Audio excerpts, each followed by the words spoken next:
Greetings, noble viewer. Welcome back to Brothers Grim Dark. We've got another kill team battle report for you. Apologies in the hiatus in content. I got quite unwell and ended up in hospital.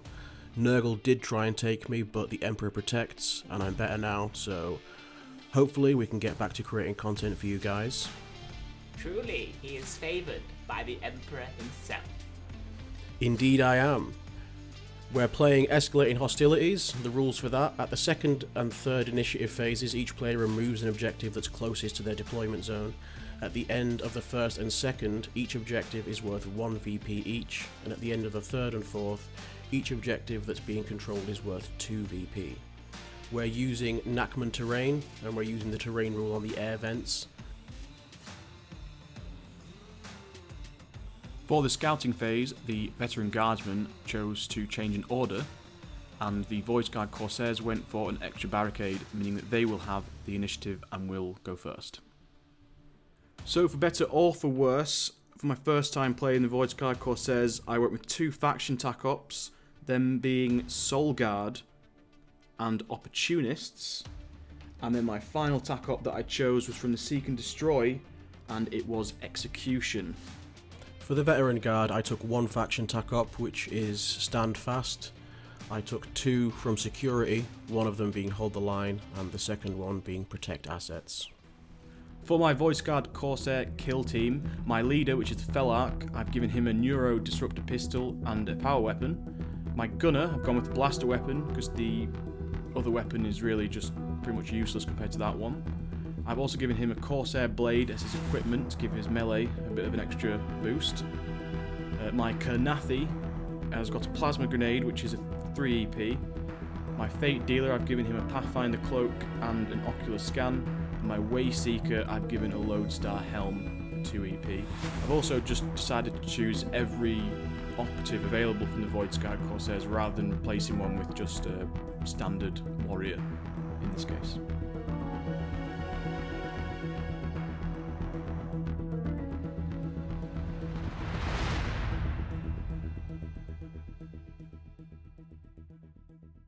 For my Vet Guardsman team, my leader has a power sword and a plasma pistol. I have a veteran who has a bolt gun. I've taken 2 of the gunners, one has a plasma gun and the other has a grenade launcher.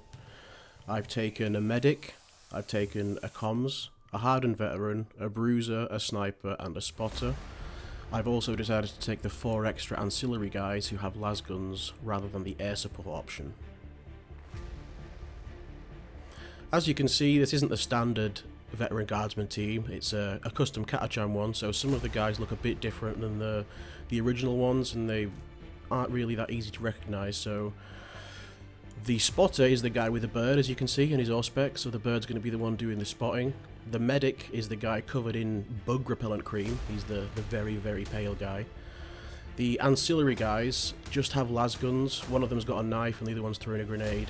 There's also a guy with a spear, but he's just an ancillary with a las gun. The hardened veteran has the power fists, but obviously it's not an actual power fist, it's just going to be his metal hand. And the sergeant is the one in the middle with the sword. The bruiser has the shovel instead of a bat. And that's probably about it for the differences in the teams. Going into the start of Turning Point 1, for my strategic ploy, I chose to play the one named Eldari Agility for 1 CP, leaving me with 2 CP remaining. What this does is it allows my operatives to choose to use that agility and gain an extra triangle of movement to a dash, fallback or normal move action, so potentially give me an extra 2 inches of movement if I choose to use it and I move an operative with a move and a dash. If I choose to use the Eldari Agility, I will not be able to perform a fight or shoot action with that operative, meaning it's a pretty good ploy to play on the first turning point if you've gone conceal with all your operatives, because you're not going to be shooting or fighting. The strategic ploy I chose for the Vet Guard is Into the Breach, which allows every operative to do a free dash as long as they end the dash closer to the opponent. And the order for Turning Point 1 is Move, Move, Move, and that's been relayed to all operatives by my comms at the cost of -1 APL. For one of my TAC ops that I mentioned earlier, the one called Opportunists, the 3 operatives I picked on the Veteran Guardsman's team was the leader, the comms, and the spotter, who you can see that I've marked on the image you can see at the moment. For my first activation, I move and dash my Shade Runner up to this terrain here, which is excellently painted, as you can see. For the Vet Guard's first activation, I'm going to activate one of my ancillaries, and he's going to do a move and a dash up to this objective. Stay tucked in there so he can't be seen, and remain on conceal. And thanks to the GA2 of the ancillaries, I get to move another one, who does another move and a dash, up to the smokestack, and he stays hidden behind that as well, whilst he's on the objective.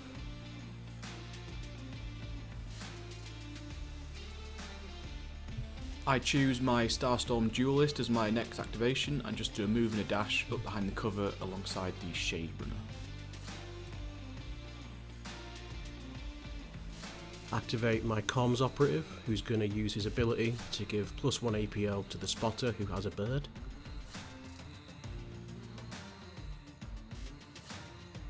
My next activation is the Gunner, and yep, you guessed it, it's another move and a dash behind cover and on the objective.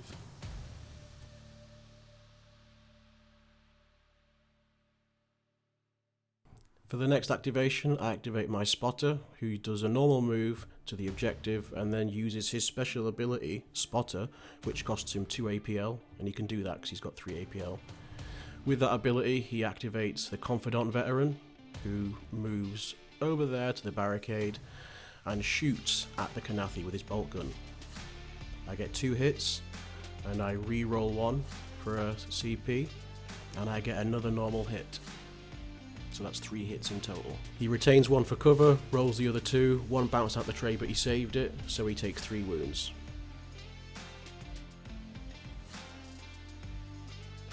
For my next activation, my Kanathi does what we expect, and then a little bit more that we wouldn't expect. He does a move and a free dash to get to this smokestack, and because he doesn't want to be stuck around there playing pin the sword on the guardsman in the smoke, he decides to switch that smoke off and get rid of any tomfoolery that may occur around here. For the Vet Guard's next activation, it's just more movement. Move and a dash from this ancillary, gets him right up to there with the extra triangle from the order.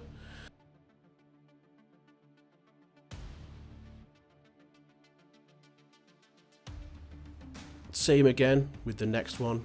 He's going to do a move and a dash all the way up to the smokestack with the extra triangle as well. And that's it for those 2.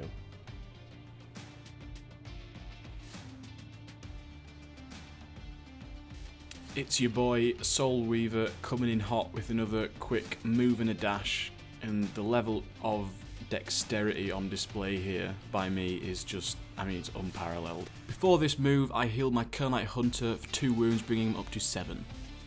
All the dexterity of an Ogrin. Look at those Ogrin mitts. I'm just doing a move and a dash up to the cylinder in the middle with Graham the Grenadier.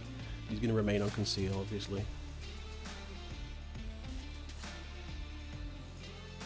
After some intense tactical mulling over in my Ogrin brain, I decide to do another move and a dash with my Felarch leader.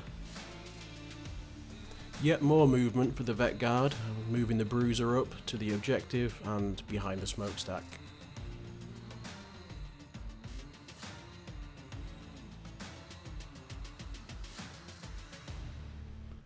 After some intense deliberation with the entities of the warp, my Psyker decides to do a move and a dash and hang on to that ladder for all his life is worth.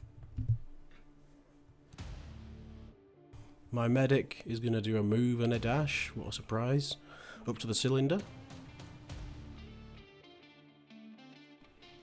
With his wounds being etherically weaved to perfection, my Kernite Hunter does a move and a dash to nobody's surprise and stands next to the Psyker.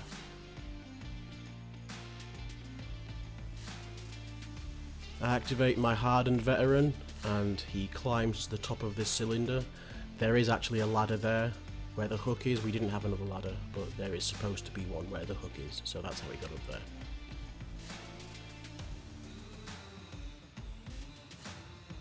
Finally, some action here. My Fate dealer decides to tangle with the Fates and lines up a shot at this lowly guardsman trying to take out that GA2 operative. He scores 2 crits, dealing 6 mortal wounds, and then 2 regular hits, meaning there's no way he can be saved, but we decide to roll the dice anyway because that's why we play Warhammer, to roll dice and chew gum and kick ass. With my opponent having no activations left, I activated my last 3 guys, the initial one being the sniper, so I moved him up there to get a better line of sight. I activated my sergeant too and moved him up to still be within range of the comms for the orders and to be near the other guys.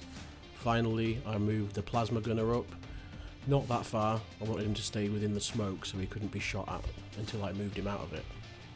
And that's it. That is the end of turning point 1. At the end of turning point 1, I reveal one of my tac ops, which is execution, because I managed to kill an enemy without any of my operatives dying, which means I killed more. And I also scored 2 VP for each objective closest to my deployment, which I controlled. I didn't control any in the middle, so that's just 2 VP for me at the end of turning point 1, because I didn't score any for my tac ops. The Vet Guard score 4 points in total, 3 because I control 3 objectives, and that scores me my tac op, which is an extra point because I control more than the opponent. Also, at the end of this turning point, we both have to select an objective closest to our deployment to now remove from the kill zone. I chose to remove objective 6 because I got the initiative. I will remove that one first, this turning point, and the Veteran Guard chose to remove objective number 1. I then decide to play a strategic ploy for 1 CP, which is called Plunderers, meaning I can move some of my operatives closer to the nearest objective, and because I've now removed objective 6, it allows me to move my Kanathi closer to objective 3, and my Kernite Hunter and my Psyker a small distance closer in that direction as well. The strategic ploy for the Vet Guard is Take Cover, which allows me to increase the save characteristic by 1 if they're in cover. The order that I issued was Take Aim, and that will be relayed to the rest of the squad by the comms guy at the cost of an AP. And the tac op that I used was Hold the Line. And with all that out of the way, we're going to head hard and fast into turning point 2, crank up the heat and get it nice and humid in here. So hard, so fast. So clammy.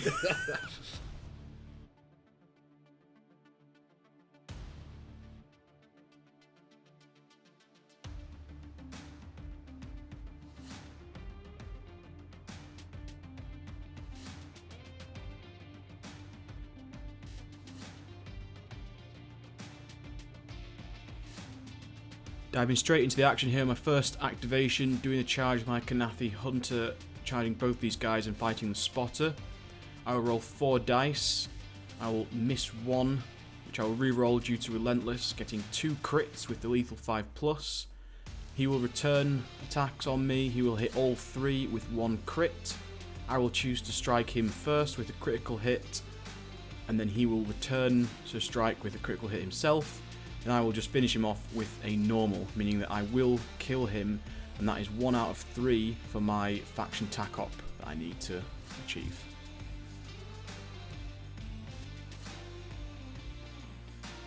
First activation for the Vet Guard, my Ancillary is going to dash forward to get into close range. At that range you'd think he can't miss. We'll see if he does. He's got 4 attacks, so I roll 4 dice. Ogrin Fingers again. He misses 2 of them, unfortunately, gets a crit and a hit, and the opponent manages to roll 1 normal save.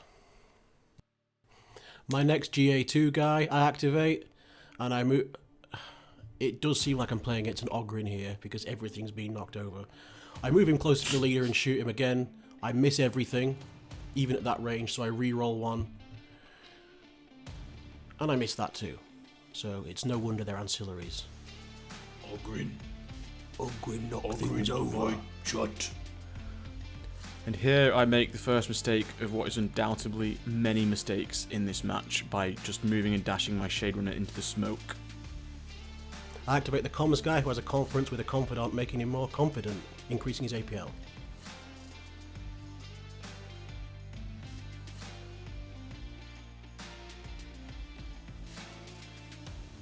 For my activation, it will be my Soul Weaver. He is going to attempt to heal my leader, rolling a stunning D3-2, which is 1 wound that he gains back, and he will also give an extra APL to my Psyker. Time for some brain action. Next, I activate my sniper, and I'm taking a shot at the enemy gunner. I roll a crit and 3 hits. And he rolls a crit to save, which means that he takes the mortal wounds from the crit and the 3 normal damage. Which means I'm dead. He dead. I will now activate my Psyker, and I will fire my Shuriken pistol at one of the ancillary guys in front of my leader. I get 2 crits and a hit. That means that the crit, thanks to rending, actually changes my normal hit into a crit. And he will fail all his saves, which means I have successfully killed the ancillary guy. I will charge the hardened veteran with my Psyker and attack with 4 attacks. He will attack with 3, hitting only 1 but doing a reroll. I will then strike him with 1 of mine. He will roll his Feel No Pains, saving only 1 of them. He will then hit me for a crit for 5 damage, and I will hit him with my remaining hits, and he will roll the Feel No Pains, not being able to save his life. Therefore, he will die. Next, I activate my confidant veteran, who's lost his confidence and thus falls back behind the pipe. He's then going to shoot at the guy with the swords that he was just in combat with his bolt gun. He has 4 attacks, and he hits all of them. 1 of them's a crit. And the Eldar manages to save all of his rolls, meaning that only the crit goes through, which is 4 damage, leaving him injured.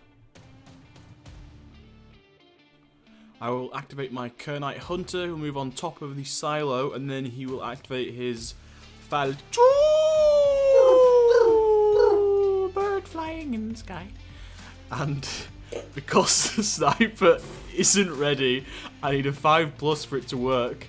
And surprisingly, it works. This bird did do something. I activate my sergeant, who charges up the ladder that's next to him, or should be there, and he charges into the mage on the other team, who has 3 wounds left, into melee, and I've got 4 attacks with the power sword hitting on 3s. It's lethal 5+ as well. And I hit with 2, I missed 2 of those, which is terrible. Hit with a crit and a normal, which just kills him outright because he's only got 3 wounds. And he drops a soul stone that he needs to collect for one of his tac ops. I will activate my Starstorm Duelist. I'll do my free dash. I'll then pick up this soul stone, and then I will move over towards the ladder by the silo.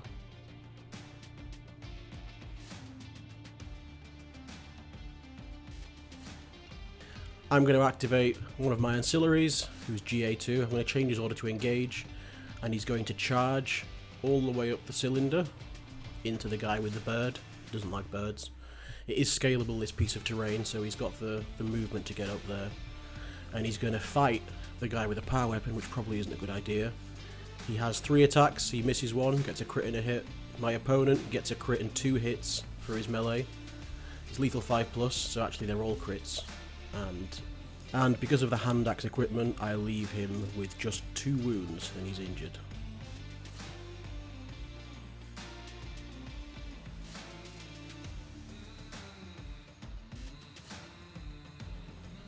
Thanks to the actions of my Falchu earlier, this sniper is now considered as having an engage order for all of my operatives, which means my sniper can take a shot at him from down below. I roll 4 dice, I miss 1, but thanks to balanced due to my equipment, I get to re-roll. I roll the dice, but it completely misses the dice tray, but it is a 5, which means I'm with 4 hits. He then rolls a save, which is now on a 4+, thanks to his ploy for take cover, which means he only takes 1 dice, which is 3 wounds. Activating Graham the Grenadier next. He's going to scale this cylinder. Well, he's going up the ladder actually. And he's going to shoot with a crack grenade at the leader of the other team. Change his order to engage first to do it, obviously. I have 4 attacks. I hit with 1. And I get to reroll the 1s because of the order. So I'll reroll those.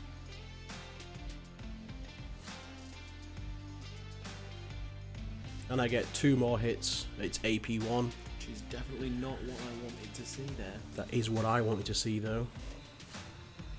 And then I roll 2 fails, which is very bad luck.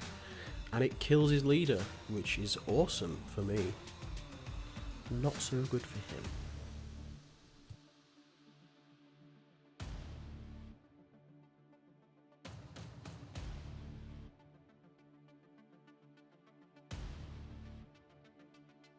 For my next activation, I'm going to activate the Bruiser. I'm going to change his order to engage, and he's going to spend an AP to deactivate the smokestack next to him to get rid of the smoke.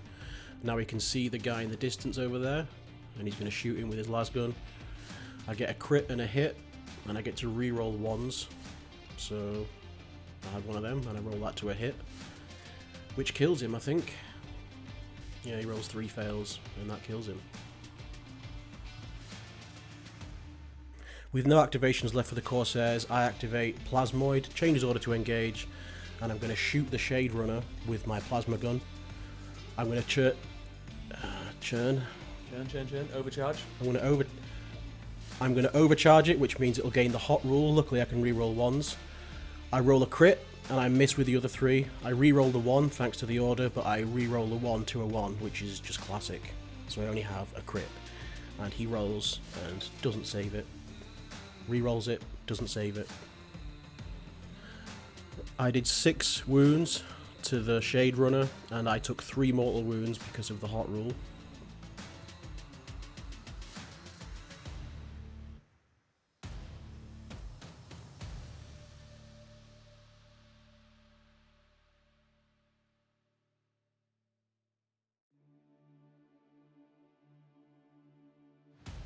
Unhappy with the amount of wounds I took from the hot rule, Igor the medic is going to attempt to heal Plasmoid. Rolls 2d3, I get a 3 and a 1, which brings him back to full wounds. Is that a 3 and a 1? Dice roll footage malfunction here, but the sergeant charges the Kernite hunter with power weapon. He only has 2 wounds remaining, so the outcome is all but assured. He slices and dices him, and drops a soul stone. The Starstorm Duelist will now attack the Sergeant with a fusion pistol. He'll get an abysmal 2 misses and 2 hits. It's AP2, meaning he will roll to save, which he fails, so he uses his Rosary to ignore the damage from one of those dice, meaning he takes 5 wounds. The Starstorm Duelist will shoot again now with his other pistol against the Sergeant. He's got no AP on this one, gets a crit and a hit. The other 2 are misses, but the crit does mean he can change a miss to a regular hit. The Sergeant only rolls 1 save, is critical however, but it's still not enough, and the 6 damage will go through, killing him.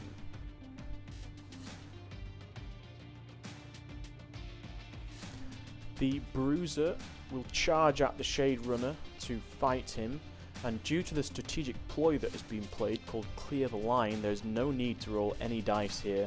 The Shade Runner will take a hit, and he will die. The Fate Dealer will move up and take a shot at Plasmoid. He gets 3 hits. Plasmoid will then roll to save. He will not be able to retain any for cover due to the Ocular Scan from the Fate Dealer. He will roll 1 critical save, meaning he takes total of 6 wounds, which leaves him alive with just 1 wound remaining. Veteran Sniper will shoot at the Soul Weaver. He will score 3 hits, 1 miss. The miss he will get to reroll due to take aim. Soul Weaver will retain 1 for cover and then roll a critical save, meaning he will take 6 damage, leaving him with 2 wounds.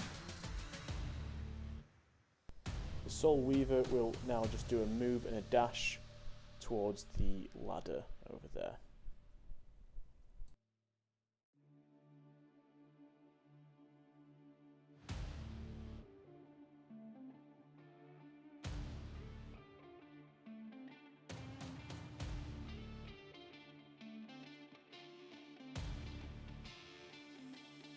Medic will now attempt to heal Plasmoid.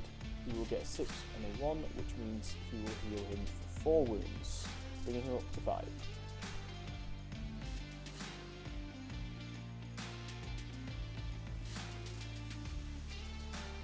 Starstorm Duelist will line up a shot with his fusion pistol against that beautiful shiny bald head of the grenade launcher.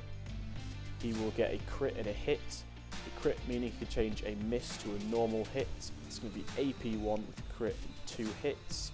He rolls to save, which fails, meaning he gets his head blown clean off.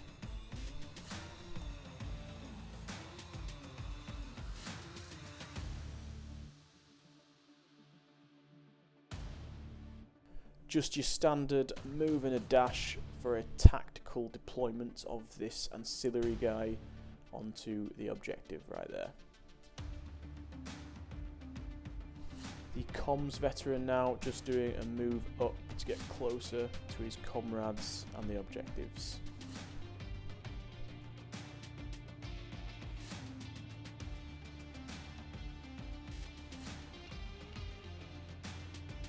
The confidant veteran, again just another move and a dash, getting up close to that comms veteran probably so he can receive an extra APL.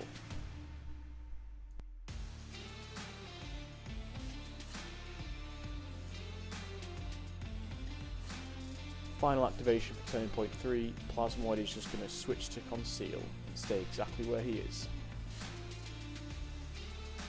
Just in case you failed to notice, towards the end of turning point 3, due to some unforeseen technical difficulties, it will just be me from now on till the end of the video, describing to you the various intricacies and tactical movements that are being performed until the end of this video. So, going into turning point 4, the Voidscarred Corsairs have the initiative. We both go back up to 1 CP each. Neither teams will play any strategic ploys, but the veteran guardsmen will use the take aim order, meaning they can reroll 1s for this turning point. No more tac ops will be revealed, and that is essentially it for the start of turning point 4, and we'll just head on into the final turning point and see what awaits us. Okay everyone, fasten your seatbelts and get ready for some terrible dice rolls here. I will start off by firing my fusion pistol into the medic's face. That fails terribly, I only get 1 hit. It does actually go through because he fails to save, meaning he will take 5 damage there. I'll then shoot him with the shuriken pistol. I'll get a crit and a hit, and we essentially forgot the shuriken pistol was just a normal pistol with no AP, and it actually caused the medic to die. I don't think it's going to affect the outcome of this match, but there you have it. So the medic dies when he should not have.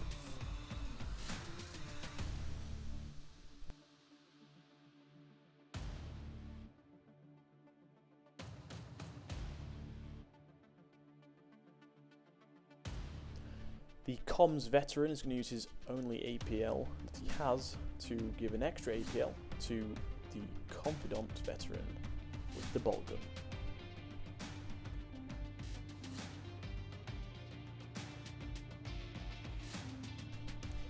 The Soul Weaver will attempt to heal himself. He will succeed in the healing of himself, and he'll go up 3 wounds in this case. And then for his final activation, he is going to charge Plasmoid just in an attempt to kind of, you know, not get shot in the face by somebody else.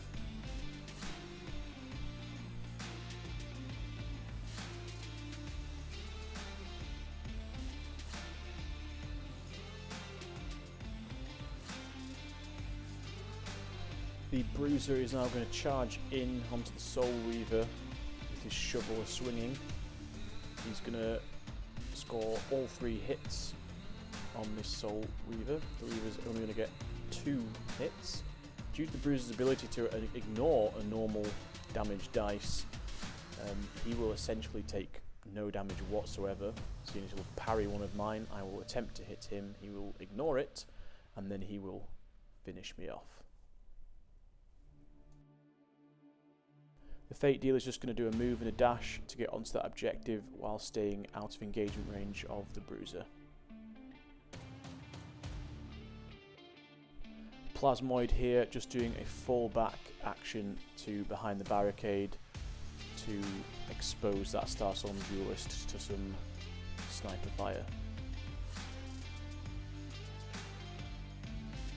Overwatch now for the Voidscarred Corsairs, and the Starstorm Duelist is going to fire his fusion pistol at the Bruiser, getting an actually decent roll this time on it, and it is AP2, meaning there is no way that that Bruiser can actually save it, so he is blown away.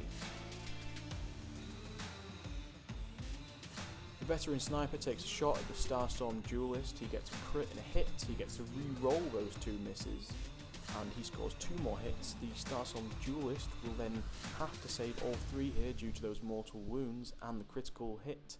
He does not, meaning he will die and drop all of those tokens he is carrying. I'm going to choose to pass with this ancillary, just to keep him on the objective and control it.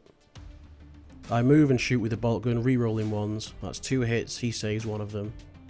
So at the end of turning point 4, the Vet Guard didn't score any for TAC Ops, but we did score 4 for primaries.